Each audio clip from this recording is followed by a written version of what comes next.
It's a beautiful day here at the state capitol. Great day to be a Satanist. I believe it, and I'm very excited about it.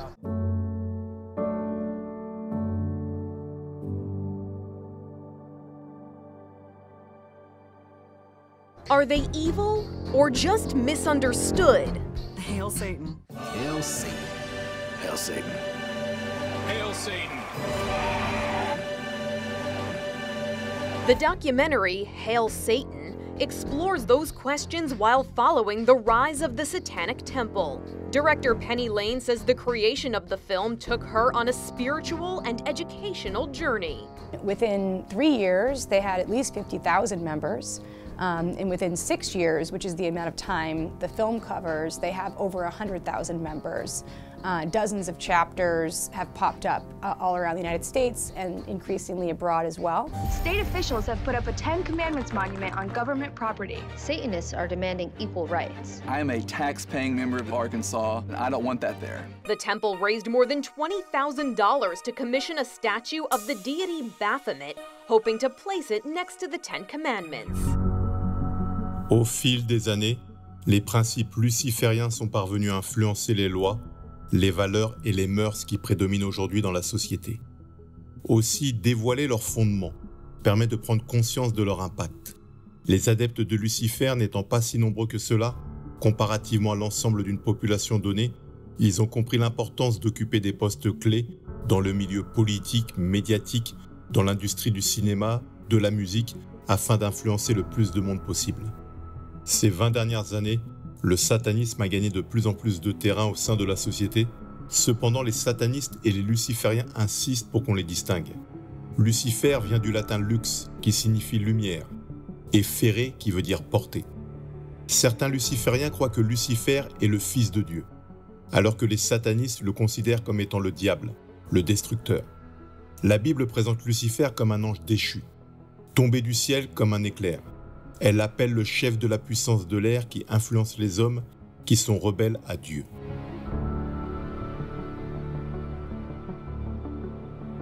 En 1996, le Service national de référence en matière de justice pénale publie un rapport intitulé « Satanic Cult Awareness », c'est-à-dire « sensibilisation au culte satanique ». Dans ce rapport, il est écrit « La position éthique de l'Église de Satan est résumé dans les 9 déclarations de Satan. Parmi ces 9 déclarations, il est notamment indiqué « Satan représente l'indulgence au lieu de l'abstinence. Satan représente l'homme comme un animal comme les autres, parfois meilleur, plus souvent pire que ceux qui marchent à 4 pattes, qui, à cause de son développement divin et intellectuel, est devenu l'animal le plus vicieux de tous. Satan représente tous les soi-disant péchés, car ils conduisent à une gratification physique, mentale ou émotionnelle. Dans ce même rapport, on peut également y découvrir les symboles liés au satanisme, dont certains nous sont familiers parce qu'on les retrouve dans le domaine de la musique, du cinéma, du sport ou encore de la mode. Quand on connaît les principes de l'idéologie luciférienne, on ne peut que constater que celle-ci est parvenue à s'infiltrer un peu partout dans la société, en changeant les mœurs et les valeurs, notamment en parvenant à appeler le bien mal et le mal bien. Si le satanisme concernait autrefois une minorité de personnes, il est désormais devenu tendance, notamment auprès des personnes qui s'opposent aux religions traditionnelles en raison de leur choix de vie. Le 23 mars 2022, le site internet Bruxelles Secret publiait un article intitulé « The Seven Deadly Sins, expiez vos péchés en compagnie du diable dans cette expérience immersive à Bruxelles ». Dans l'article, il était notamment écrit « À l'écoute de la véritable voix off du diable, vous devrez interagir entre vous mais aussi face à vous-même pour explorer vos plus grands péchés et suivre une série d'interactions drôles et surprenantes. La gourmandise, l'envie, la paresse, la colère, la luxure, l'avarice ou encore l'orgueil, lequel de ces vices vous conduira au plus grand défi? L'état du monde moderne n'est certainement pas dû au hasard, notamment quand on connaît les principes de la doctrine luciférienne.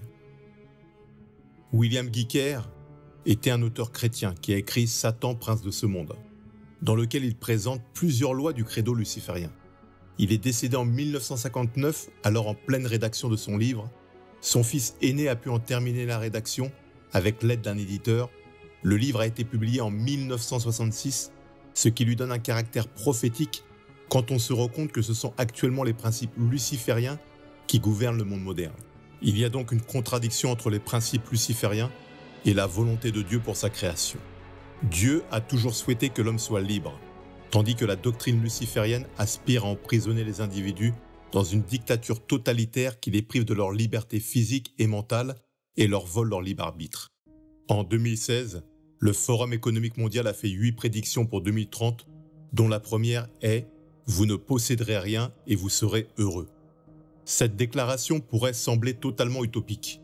Pourtant, le 20 mai 2021, Pedro Sánchez, le Premier ministre espagnol, a présenté un plan de 675 pages sur lequel ont travaillé plus d'une centaine d'experts intitulé « España 2050 ». Le Premier ministre a déclaré ceci: « La vision de l'avenir doit être celle de l'État et non celle du gouvernement.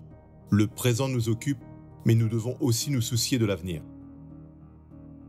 En prenant connaissance des différentes mesures évoquées dans son plan, le journal espagnol El Mundo en a déduit que les Espagnols ne pourront plus posséder de voiture ou de maison personnelle et devront partager un appartement.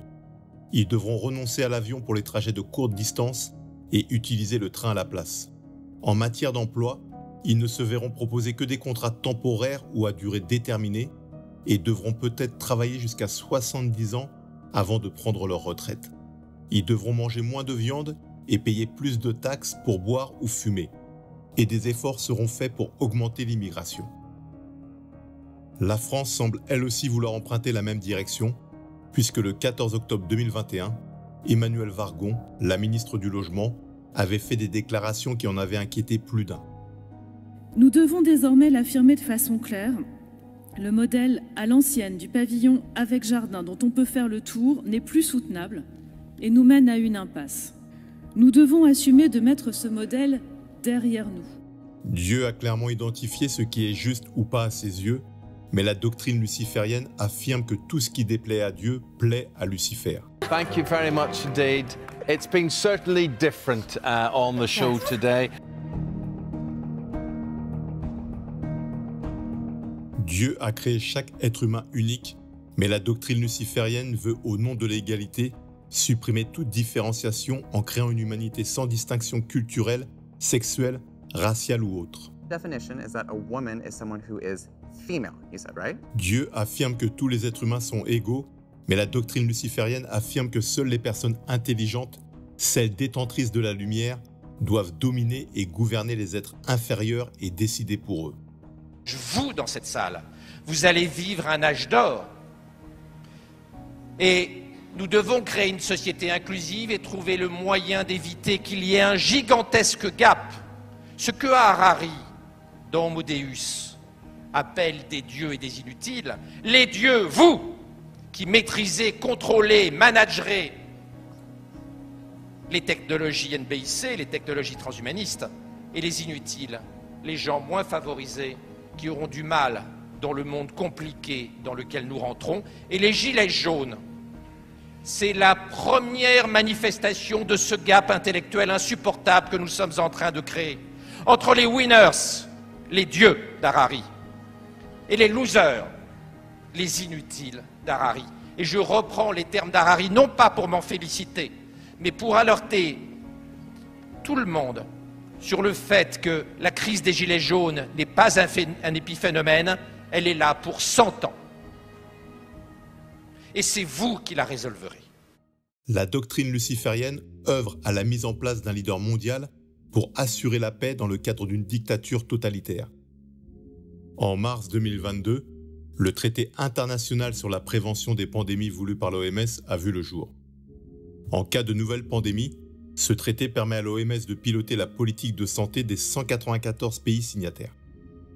Il est notamment précisé dans ce traité qu'il s'agit d'un instrument international juridiquement contraignant inscrit dans la constitution de l'OMS. Notons que le principal investisseur de l'OMS après les États-Unis est le milliardaire Bill Gates, comme le relate cet article de Swiss Info.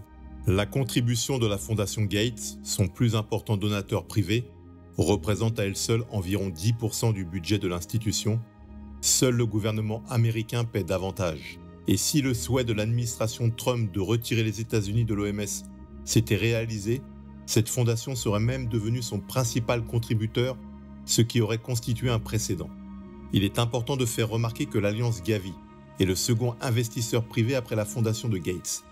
Gavi est une organisation internationale dont le but est de permettre aux pays les plus pauvres d'avoir accès aux vaccins. Elle a été fondée en 1999 grâce à l'apport financier de la fondation de Bill et Melinda Gates qui a investi 750 millions de dollars. En février 2022, le média Europe 1 publiait un article qui indiquait que la Chine avait créé un ventre artificiel piloté par l'intelligence artificielle pour fabriquer des bébés. Dream of tomorrow. We may thrust them forward into the future, but the course. Depuis quelque temps, on peut observer une désacralisation de l'être humain. Dans une publicité de Céline Dion, pour une marque de vêtements, on peut voir des enfants alignés les uns à côté des autres comme dans une usine, et l'un d'entre eux porte un pyjama sur lequel il est inscrit « Nouvel ordre mondial ». La doctrine luciférienne affirme que les personnes inaptes doivent être éliminées de la société. C'est un lieu où on croise les gens qui réussissent et les gens qui ne sont rien. La doctrine luciférienne défend l'idée selon laquelle seul l'État doit éduquer les enfants afin d'en faire des citoyens utiles et dociles pour la société. Lors de la crise de la Covid-19, nous avons pu voir que l'autorité parentale a de nouveau été bafouée puisque les adolescents de plus de 16 ans n'avaient plus besoin d'autorisation parentale pour se faire vacciner. De même, sur le site ivg.gouv.fr, il est indiqué « En tant que mineur, vous pouvez recourir à une IVG avec ou sans le consentement de vos parents. La loi permet à toute femme enceinte, y compris mineure, qui ne veut pas poursuivre une grossesse de demander à un médecin ou une sage-femme l'interruption de sa grossesse. Si vous voulez garder le secret vis-à-vis de vos parents, ou si ce consentement n'est pas obtenu, refus des parents de donner leur consentement ou impossibilité de contacter l'un d'entre eux, l'IVG, ainsi que les actes médicaux, notamment l'anesthésie et les soins qui leur sont liés, sont pratiqués à votre seule demande. La doctrine luciférienne encourage les individus à faire tout ce qui leur plaît en s'interdisant toute forme de contrainte et de tabou.